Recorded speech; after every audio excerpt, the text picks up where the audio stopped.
I was just sweeping up the second dustpan full of dog fur off of my floor, and I thought, I wonder what would happen if I just plain didn't do what I should do. I think you should do a podcast on the mindset of always doing what you should do and how tiresome that is. So today, that's what we're going to talk about shoulding on yourself and why it's problematic and what you can do instead to get you back in alignment with yourself.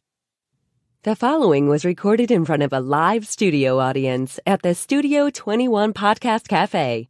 This is the United Podcast Network. Welcome to Rat Race Reboot. I'm your host, Laura Noel. And as a certified coach and former 27-year military leader, each week I provide bite-sized mindset pivots that will help you reset your mind, reawaken your spirit, and regain your control.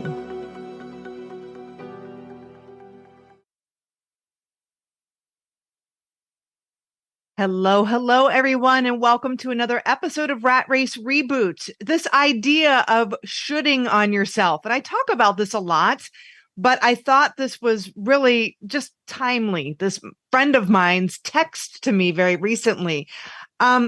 Should.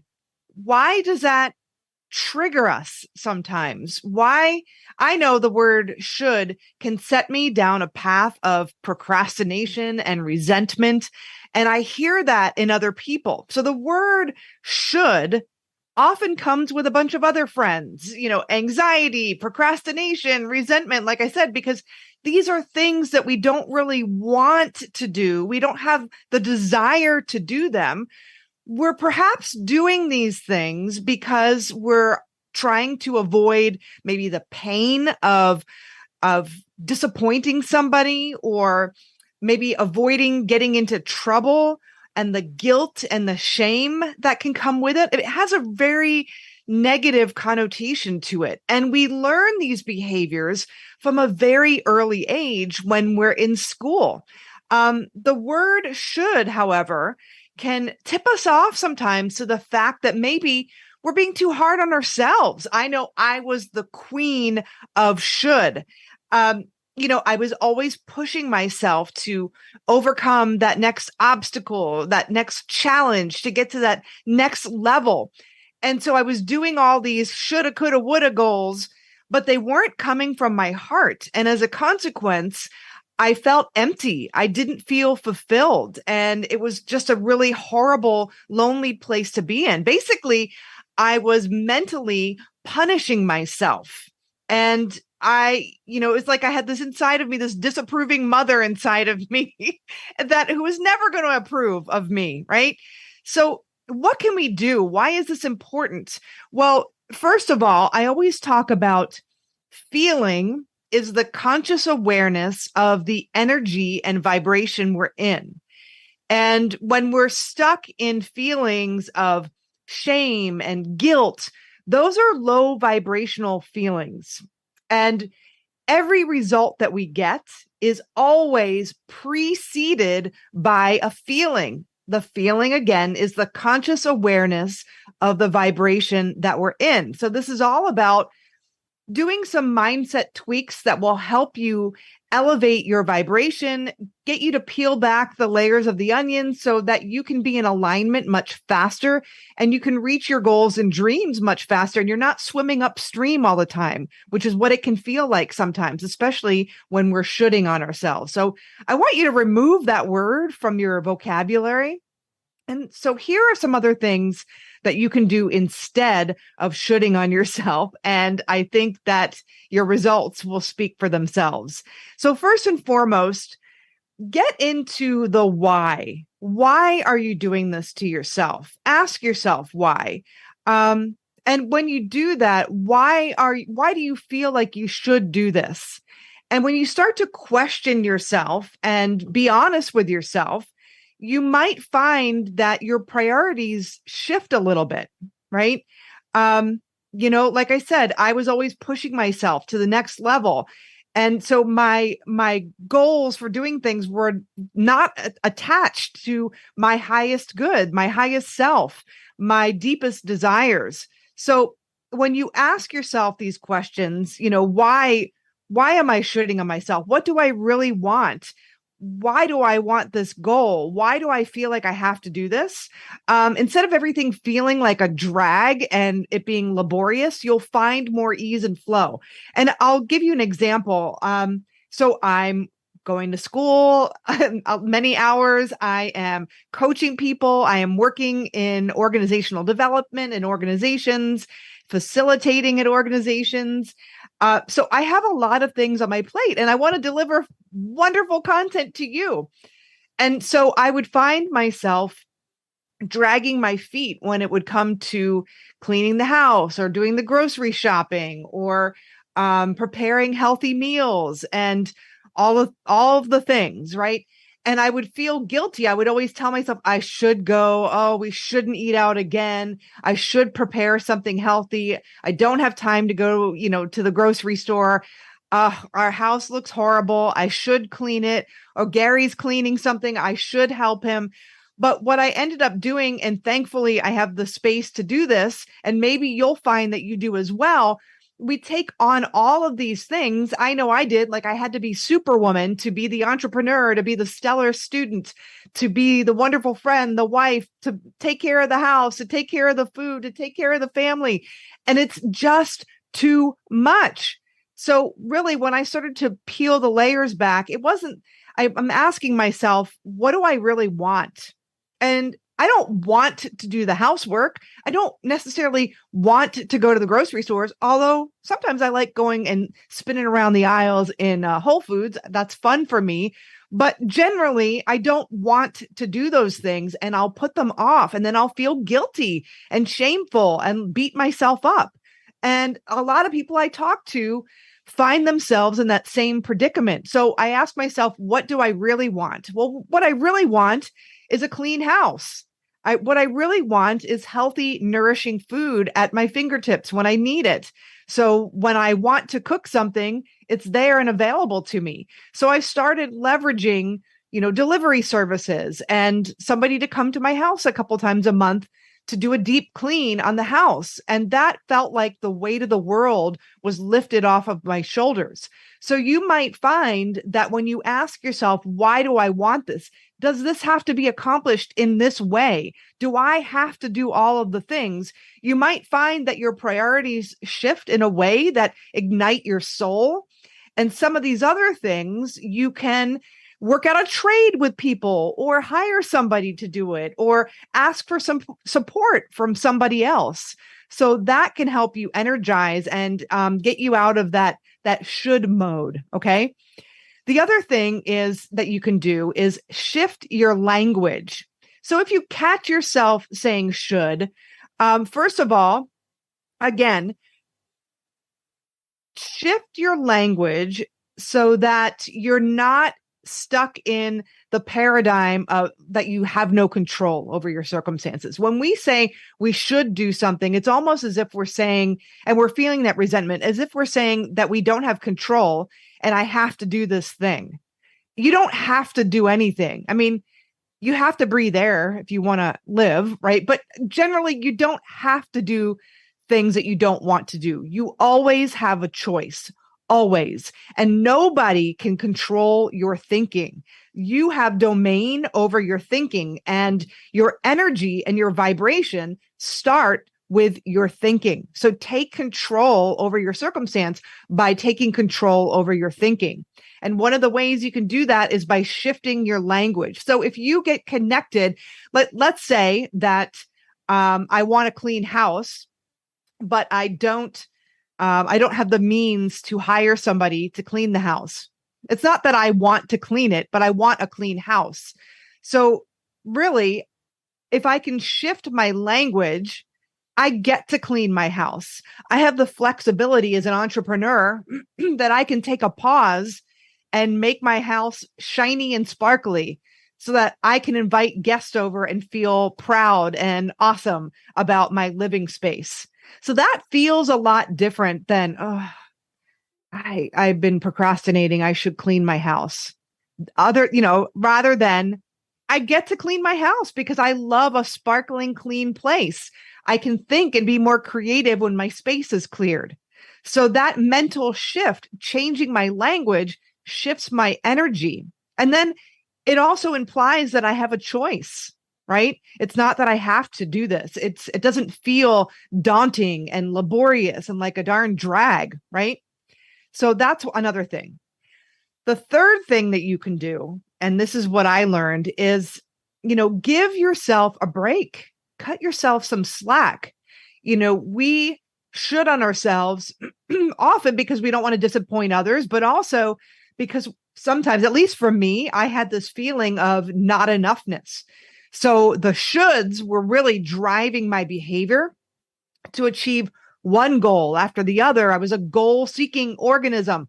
And every goal that I reached, I would get to the top of this mountain and I just was never fulfilled. Well, I should keep going. It's not good enough. I was mentally, again, beating myself up and I felt guilty if I couldn't deliver. Again, that's a low vibration. And I was in a low, lonely state, even though I was highly successful in my career, top 1% of promotees, top 1% of my career, miserable inside because I was constantly shoulding on myself.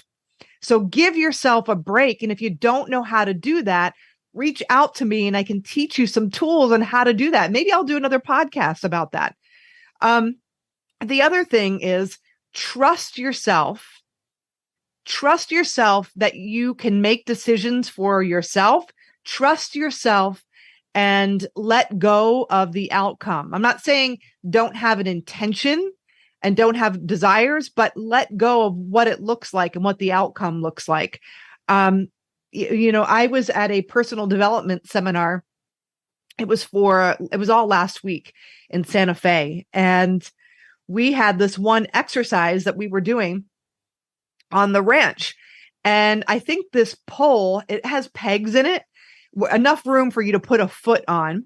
And it might be like 65 feet. I don't know. It's a really tall pole. And then at the top of this pole, there was a disc about this big to stand on. Basically, 1 foot beside the other was all that could fit. And the feet were hanging over a little bit. And once you got to the top of the disc, you had to shimmy and turn 180 degrees with your arms stretched out and then jump for this trapeze and then be lowered down by the people. We were wearing harnesses, but the people who had me on belay. I did this exercise like 7 years ago, and it was a very different experience for me 7 years ago versus last week. And what was different for me was the first time that I did it, I had in my mind, I was always shooting on myself, doing these big, massive goals that I thought were massive, achieving one after the other and not feeling fulfilled or satisfied or like I was giving 100% to everything. From the outside looking in, it looked impressive, but I knew inside that I was meant for so much more and I wasn't delivering. I wasn't living up to the awesomeness that was inside of me. I just didn't know how to unlock it.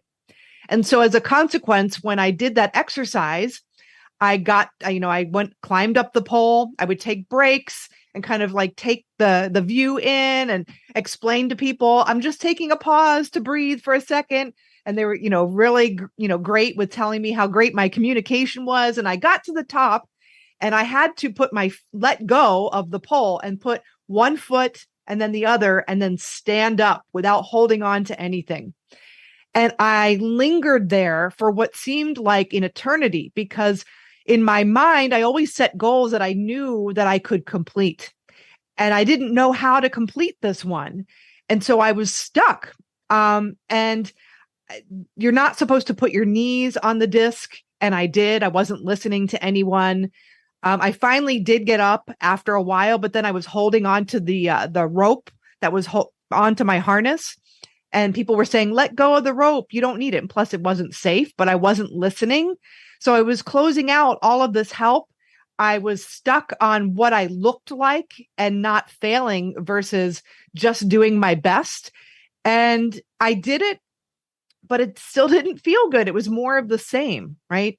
Versus this time where I trusted myself and I said on the ground, you know what, Laura, what if you just gave your all. You tapped in, and I had a mantra: power, grace, trust. What if you tapped into that power already inside of you, that grace and ease in which you want to do this, and you set your intention on the top, and you can see yourself looking down at all the people who are there helping you, and you're in gratitude. What if you could also trust yourself to just go all in and do it? And I love that somebody had recently said at this personal development seminar, going all in, but using both hands, kind of like not being reckless, but being mindful, going all in, but mindfully. And so I climbed up the pole this time, saying my mantra: power, grace, trust. And I got to the very top. Both of my feet were on the pegs. The little, the little disc was up here. And somebody said, breathe. And so I just took a deep belly breath, and one foot, then the other.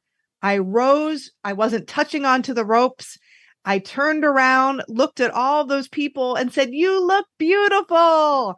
And then they said, you look beautiful. And then I turned around, grabbed for the trapeze, and I felt elated.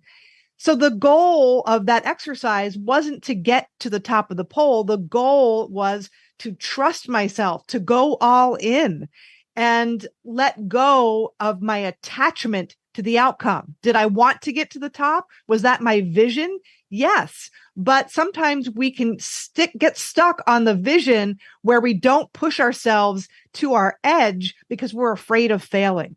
So that's what I'm saying, that sometimes we should on ourselves because we're afraid of failing. We're afraid of that if we don't, push ourselves and say we should, and that nobody's going to push us, and we're not going to push ourselves, and we're not going to make it to that next level. So the first time I did it, I was definitely saying, I should be able to do this. I'm athletic. I should be able to do this. Look at these other people. They're doing it. I should be able to. Ooh, that was a really different energy than this time, being in the joy of the exercise and allowing myself and trusting myself to have the power and the strength to do it, the grace to flow through no matter what the outcome, and trusting myself to make it happen. I didn't need to should on myself. It was a different energy. And when I finished that exercise, it felt truly joyful. And so Rat Race Reboot is all about finding ease and flow in your life and finding the joy in what you're doing. If you're not finding joy in it, then why are you doing it? Your life is short, right? Our lives are short, way too short. The last thing is ask yourself the right questions. Ask yourself, why am I doing this? Am I doing this because I want to, or because I think I have to? And what would happen if I didn't do this? And if you sit with that for a minute, it might shift how you feel in your ability to see a choice. Once you realize you have a choice, oh, I don't have to do this at all. I'm choosing to do this. It feels different. I remember when I first became a coach and I started my business back in 2017, I was retiring from the Air Force and I had the GI Bill, and there was a doctoral program in Hawaii where I lived at the time. And I thought it would be a great compliment to what I was doing. And I had the tuition assistance to make it happen. And I talked to my coach and I said, what do you think of this? There's a doctoral program. I think it was a leadership one, but it was an educational doctoral program. And I said, I think I might pursue this. And he said, are you doing it because you think you need it or because you want it? And he was very supportive of whatever I decided to do. And I realized in that moment that I was doing it because, again, I'm not enough. That not enoughness was coming through. I should do this. I should get another credential. I didn't need it. I was well equipped already to teach and lead and coach. I was already doing it and seeing results in myself and other people. So I stopped myself and said, whoa, I'm doing it because I think I should. So many years later, in 2020, I found a program that was even better suited for the knowledge that I wanted to get and work with. And there was another program, doctoral program in leadership psychology and neuroscience. So my energy in pursuing that, I'm about 2/3 of the way through, felt very different. It's a desire. I'm not attached to an outcome or I'm going to do this and then I'm going to, because of this, I'm going to get this job. I'm doing what I want to do. I'm living my best life. Learning is one of my highest values, and I love what I'm learning. And as a consequence, it doesn't feel laborious to me. I'm not saying that I don't put in the hours and that it's not hard sometimes, but it's a joy. I want to do it, and it feels different. So those are 5 things that you can start to do now if you want to really align yourself with your deepest desires and elevate your energy so that it's in harmony with what you truly want. And I'll recap them again here. So 1, shift your language from I should to I get to, or this is meaningful to me, or I desire to do this. I choose to do this. I'm 100% in. Give yourself a break, give yourself a break, and stop shooting on yourself. Love yourself, figure out why you're wanting to do this thing, and find other ways to do it. Trust yourself and let go of the outcome. And then ask yourself the right questions. Am I doing this because I think I have to, or because I want to? And that's it. You're just shining the light of awareness on your desires. So I hope this helps you. I know this reminder helps me. And I want to close today's episode the way we always end our episodes. And that is in getting in alignment with what we want and taking inspired action. So if you will, just take a deep breath wherever you are. Take a deep breath in through your nose. And exhale. Take one more deep inhale. And exhale. And one last deep inhale through the nose. Hold it. And exhale, releasing any signs of tension.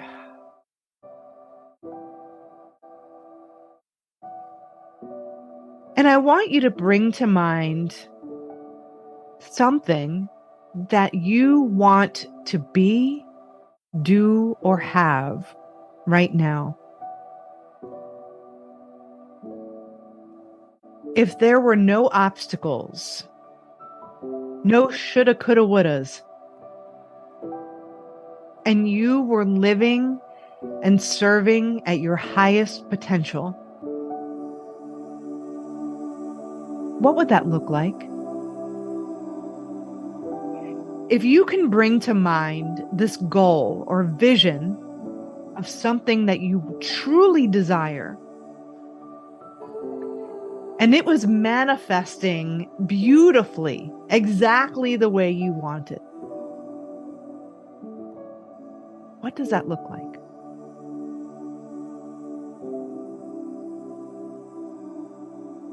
Imagine you are living that dream now.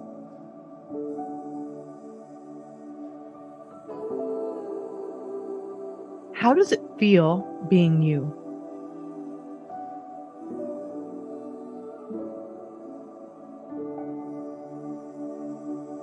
How is your goal positively impacting the people around you?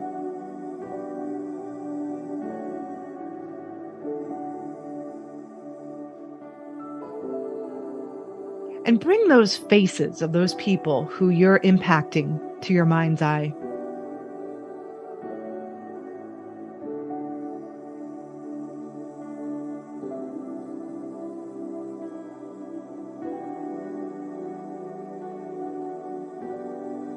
How are they responding to you?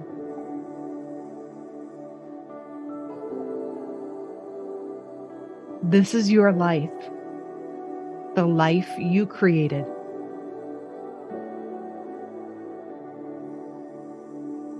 Now ask yourself, what one thing can I do today to step into that highest potential?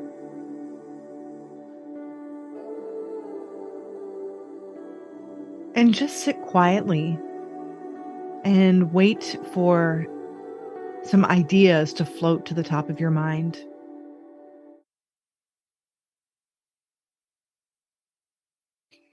So this is what taking inspired action is all about. So any ideas that come to your mind right now while you're in harmony with your dream and your goal, those ideas and things that bubble up to your mind are meant for you to act on. So take action on them. That's your path of least resistance. I want to thank you for listening to another episode of Rat Race Reboot, and I would love to hear your comments. If you got some value out of today's episode, leave us a 5-star review on whatever platform you listen to your podcast on. Leave us your comments. I do read them, and I am in such gratitude for them. And also subscribe, because my book is coming out very soon and I don't want you to miss out. And if you want to know about the book and all the freebies that come along with it, then subscribe. Go to ratracereboot.com, fill in the form there, and I will keep you posted on any updates. But until then, remember, everything is created twice, first in your imagination and then in physical form. We'll see you next week. The views and opinions expressed by the hosts, guests, or callers of this program do not necessarily reflect the opinions of the Studio 21 Podcast Cafe, the United Podcast Network, its partners, or affiliates.